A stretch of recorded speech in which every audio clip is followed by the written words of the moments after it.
नमस्कार, सोशल संवाद में स्वागत है। मैं शशि भूषण। झारखंड में विधानसभा चुनाव की तैयारी शुरू हुई है और अब चर्चा सीट बंटवारे को लेकर भी शुरू हो चुकी है। लेकिन इन सब में सबसे ज्यादा बीजेपी जो है वो आपको तेजी दिखा रही है और रेस में है। और इसी का परिणाम है कि आप पिछले दिनों आपने देखा कि जो चुनाव सह प्रभारी हैं और असम के मुख्यमंत्री हिमंत बिस्व शर्मा आते हैं और हेमंत सोरेन के जेल से एक दिन निकलने के बाद ही जितने भी बीजेपी के बड़े और कद्दावर आदिवासी नेता हैं, सबसे वो मुलाकात करते हैं। उस मुलाकात में क्या बातचीत हुई, क्या रणनीति बनी, उसका हम खुलासा आपसे करेंगे और बताएंगे कि आने वाले दिनों में बीजेपी क्या कुछ अपनी रणनीति किस तरीके से, खासकर आदिवासी जो 28 सीटें हैं उसके लिए कि क्या रणनीति बना रही है और उसके काट में इंडिया इंडिया गठबंधन है वो क्या करने वाली है। इस पर आज की हमारी चर्चा होगी। सबसे पहले तो इस बात की खुलासा हुई है कि बीजेपी इस बार चाहती है कि जितने भी उसके बड़े आदिवासी चेहरा हैं वो चुनाव में जाएं। जैसे आपने देखा कि जो पूर्व केंद्रीय मंत्री अर्जुन मुंडा है उस वो भी चुनाव लड़ने वाले हैं, विधानसभा चुनाव। ऐसी बीजेपी की तैयारी चल रही है। इसके बाद जो है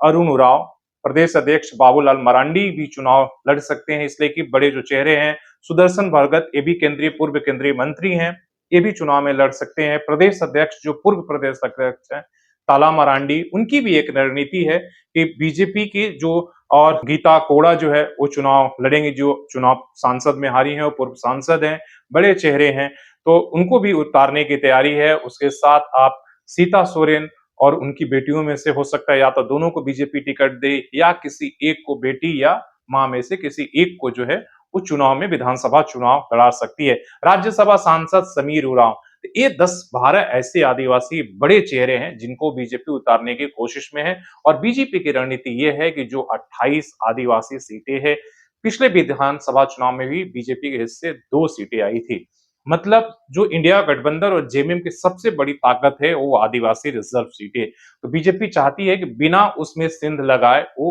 कभी भी झारखंड में सरकार नहीं बना सकती, इसलिए कि आंकड़े इस तरीके के हैं कि आप सिर्फ जो है जब तक आपको हर वर्ग और हर समुदाय और हर सीटों को अगर नहीं जीत मिलती है तब तक काफी आप कोई भी पार्टी एक तरफा केवल आदिवासी या नन आदिवासी सीटों के सहारे वो सरकार नहीं बना सकती है।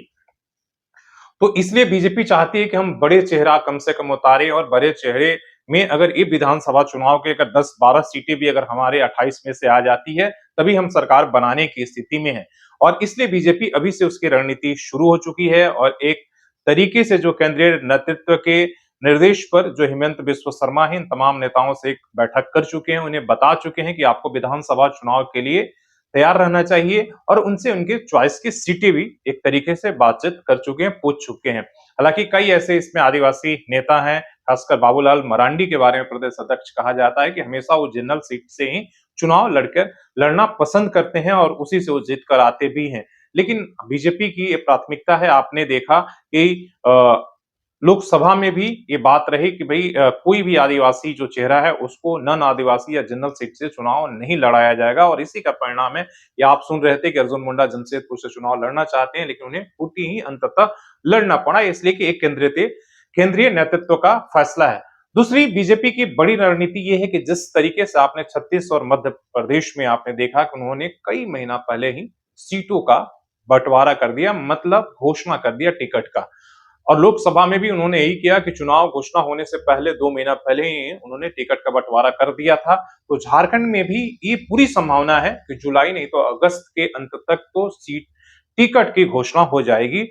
केवल 1-2 सीटों को जहां पर ज्यादा या तो गठबंधन में मान लिया, आज सात गठबंधन में जहां मचमच है उसको लेकर देरी हो सकती है, लेकिन बीजेपी ज्यादातर सीटों की घोषणा जो है वो आपको जुलाई से अगस्त लास्ट तक घोषणा कर देगी, टिकट बंटवारा कर देगी। ये भी उनकी दूसरी रणनीति है। और इसके कार्ड में इंडिया गठबंधन क्या करने वाला है, इसलिए कि इंडिया गठबंधन को पता है कि उनकी सबसे बड़ी ताकत, इसलिए कि लोकसभा में भी 5 सीटें जो उनको आई है वो आदिवासी रिजर्व सीटें आई है, तो वो किसी भी हालात में बीजेपी को इसमें सेंध लगाने नहीं देगी और इसलिए वो तमाम पहले से ही इस बात को समझ रही है। और आप देख रहे हैं कि हेमंत सोरेन जब से जेल से 2 या 3 दिन पहले जब से निकले हैं, उनकी पूरी फोकस आदिवासी जो समाज है उसके ऊपर है और उनकी भाषण और उनकी तमाम चीजें जो है उसी तरीके से वो दे भी रहे हैं और कह रहे हैं, समझा रहे हैं, जागरूक कर रहे हैं। और इमोशनल कार्ड भी कि देखिए बीजेपी के भुलावे में आपको आना नहीं है, वो बड़े पद तो ज़रूर हमारे लोगों को दे रही है, लेकिन सिर्फ रबड़ स्टाम्प के रूप में इस्तेमाल कर रही है।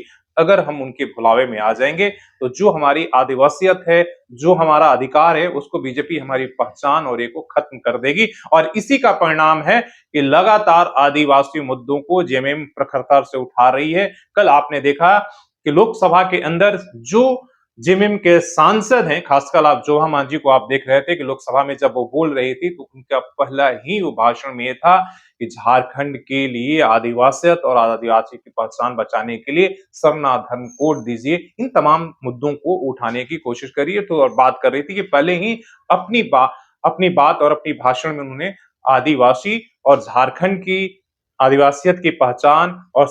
जो सरना धर्म कोड है उसकी वो बात कर रही थी। तो ये सारे जो संदेश है वो किसी भी तरीके से अपनी जो है वो होल्ड वो जेएमएम और इंडिया गठबंधन नहीं खोना चाहती है और इसलिए आप देखेंगे कि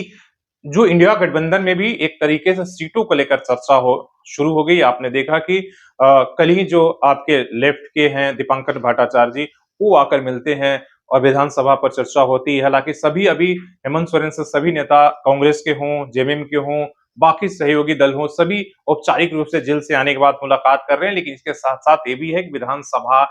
चुनाव को लेकर रणनीति तैयार हो रही है, उन सीटों को लेकर भी चर्चा हो रही है कि किस तरीके से हमें सीटों का बँटवारा रखना होगा, एकजुटता रखना होगा।